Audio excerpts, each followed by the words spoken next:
Good morning, everyone. Good morning from the Rocky Mountains where it is softly snowing. It is the middle of April right now, and that's not uncommon for us to get a little bit of snow. It's been pretty dry for us. So, sending you an image of softly falling snowflakes on evergreens. That's something that brings a sense of peace to me, I know, when I picture that. Now, for those of you who are experiencing spring, lucky you all with your flowers and things starting to bloom. Enjoy that. Enjoy the smell of sweetness and all of that. Wherever you are, if you can open your door and are able to smell flowers in your neighborhood, or you actually have some flowers in the backyard, or you can close your eyes like me in the mountains where I have no flowers and I can just picture that sweet smell of spring.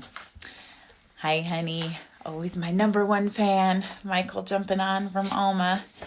So, welcome to hashtag Be Home Together sessions. It's Monday, April 13th, and we're going to start off the way that we do on these sessions. We're going into our fourth week of doing these lives, and so I just want to invite everybody into a moment of feeling at home in yourselves, and we're going to feel at home in ourselves together, so Be Home Together sessions. So I always like placing my hands on my heart. It's taken me a long time to realize how important that is. It helps me to drop out of my head where I'm always overthinking things and figuring things out, and just to remember that I want to be present with all of myself. And so my hands over my heart helps me to drop out of my head. So you can either keep your hands here, or for me, since I'm standing up, I'm going to let my arms relax and drop. So let's take a nice deep breath in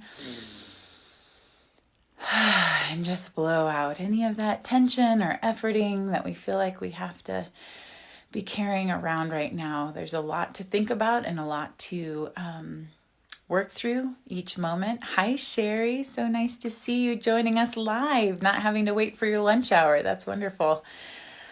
So we're just taking a few deep breaths and becoming present to this moment, letting it be what it needs to be. Hi, Aunt Jan. Hi, Ollie, as you all are dropping on. So I'm going to invite everyone to just take a nice deep breath, another one, and just release.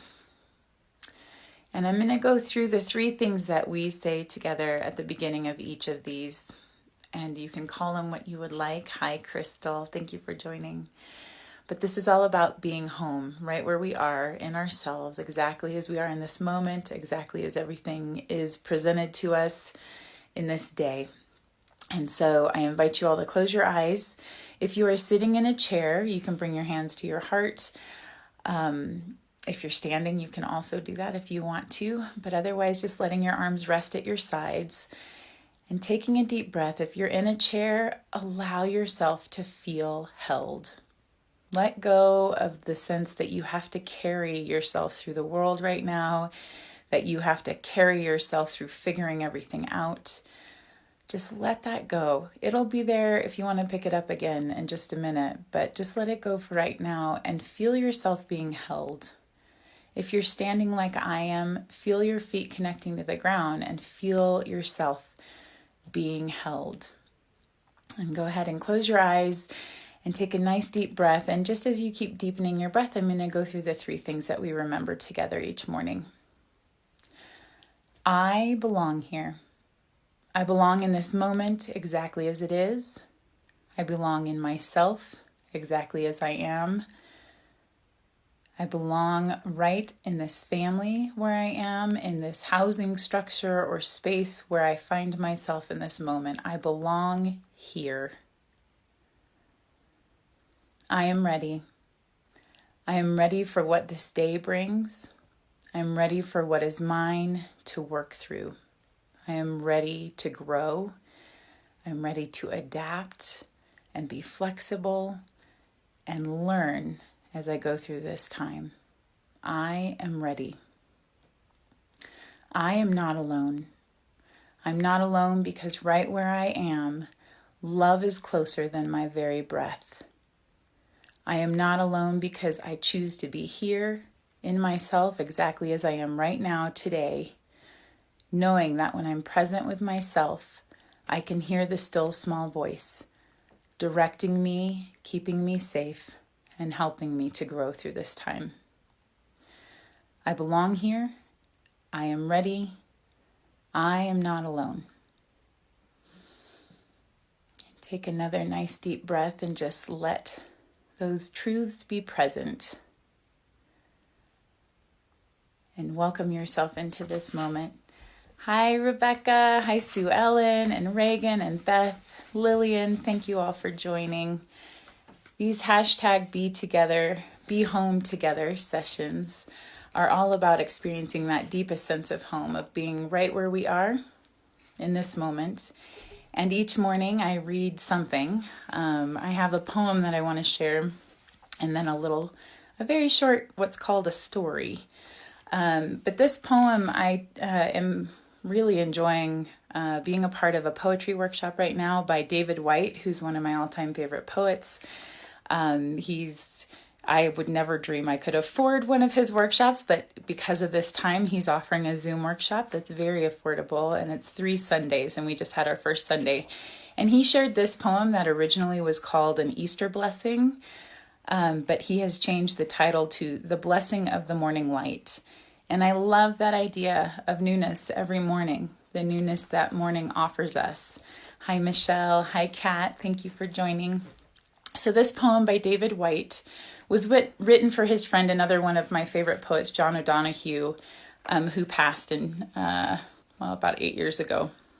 And he and David had a very special connection to Easter morning. So he wrote this on Easter morning 2015.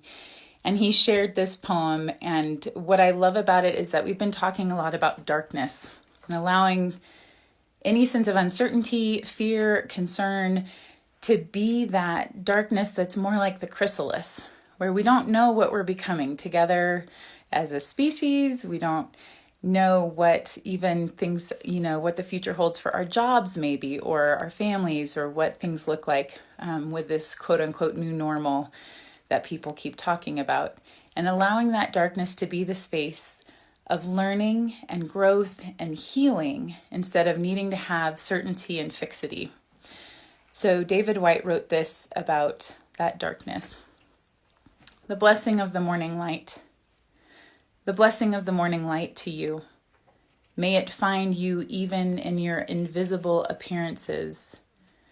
May you be seen to have risen from some other place you know and have known in the darkness, and that carries all you need. May you see what is hidden in you as a place of hospitality and shadowed shelter.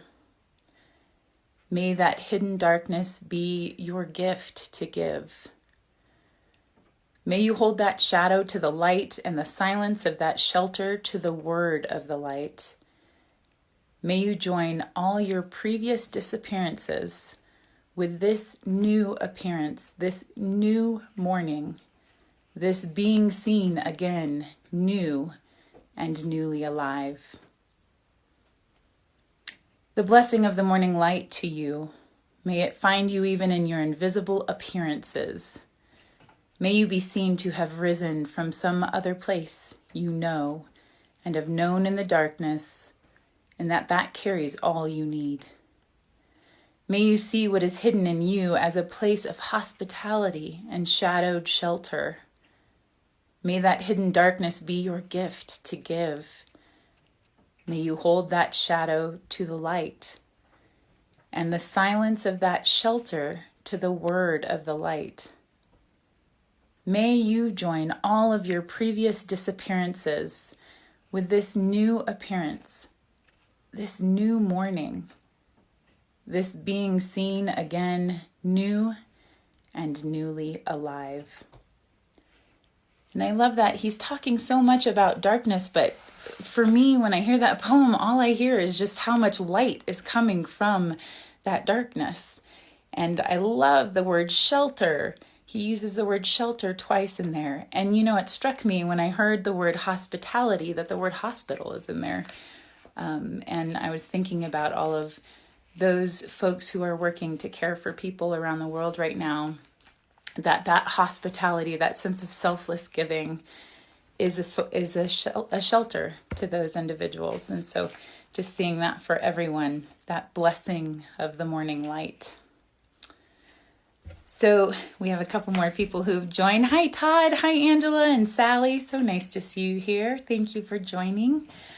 So today, I also have this little story. I know I've told you guys about this guy, Brian Andreas. He is an artist and a storyteller, and he writes these like 2-sentence stories. They're very short.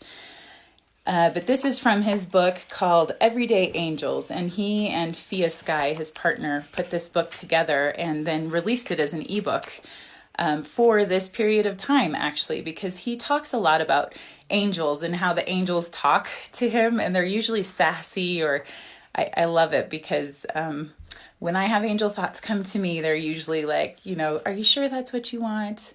Is this the right direction? They usually have a little sass to them. And so this poem is called All of It, and it actually has a very, I just love this sweet message. This is what you come to see, all of it, what you have and what you lost, is there for you to show the ones who come next how it is to love.